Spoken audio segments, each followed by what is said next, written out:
5 facts you may not know in relation to the Titanic.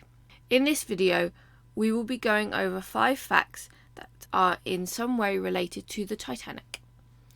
These facts can be about the crew or passengers that were on the vessel on her maiden voyage, or in relation to the vessel itself. So sit back, relax, and I would love for you to write in the comments how many of these facts you knew about.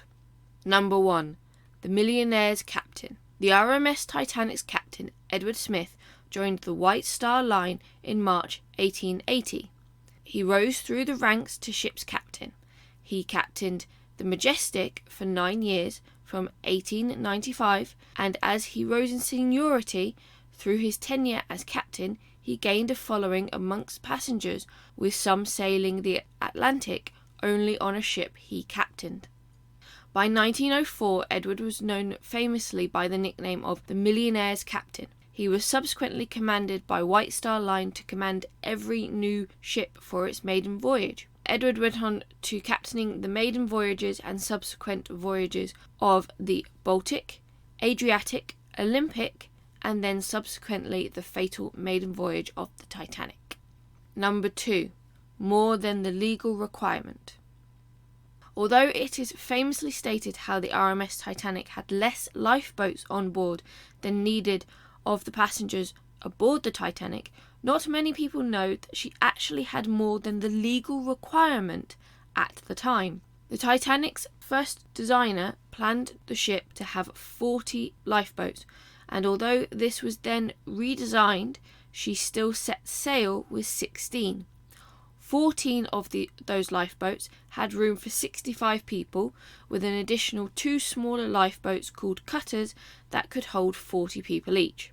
Alongside this, she also carried 4 collapsibles. These were wooden boats with canvas sides that could hold 47 people. This meant that the total of lifeboats had enough seats to carry 1,178 people out of the 2,200 that were on board. The legal requirements of lifeboats in 1912 for a vessel of 10,000 tons or more was to carry 16 lifeboats, which was sufficient enough to carry 960 people.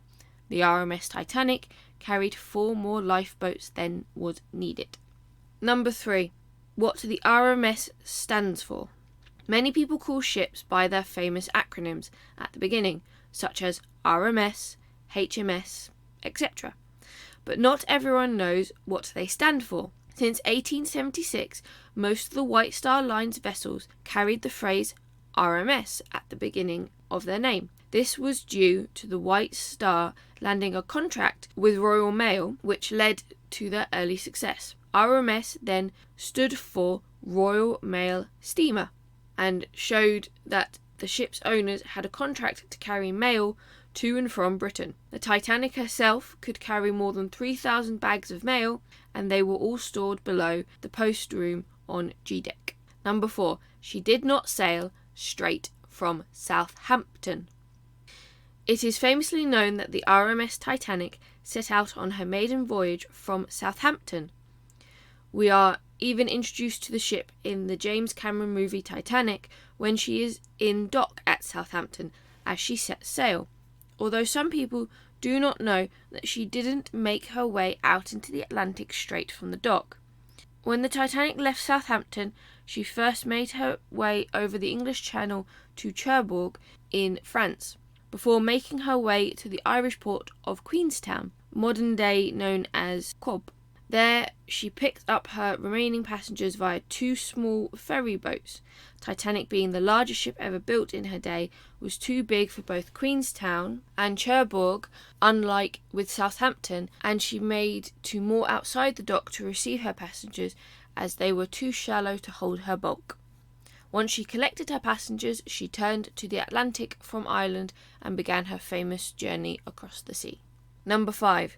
More than needed. When ships like the RMS Titanic was launched, disasters like that which occurred to the Titanic had not been envisioned. It was believed that due to the tight shipping lanes, ships were never too far from one another that they could sink without there being another to rescue them.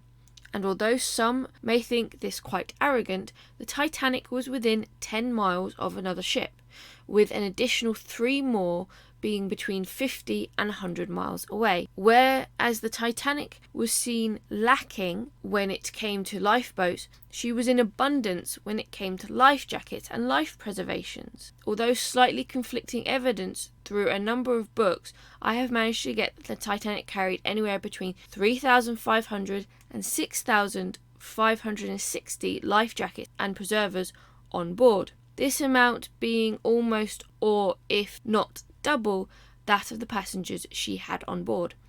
The vast quantity of life jackets were placed on board for her to rescue ships. Being the world's current most largest and potentially the fastest vessel of her time, it was expected that the Titanic would be needed to rescue other ships' passengers should they get into any danger.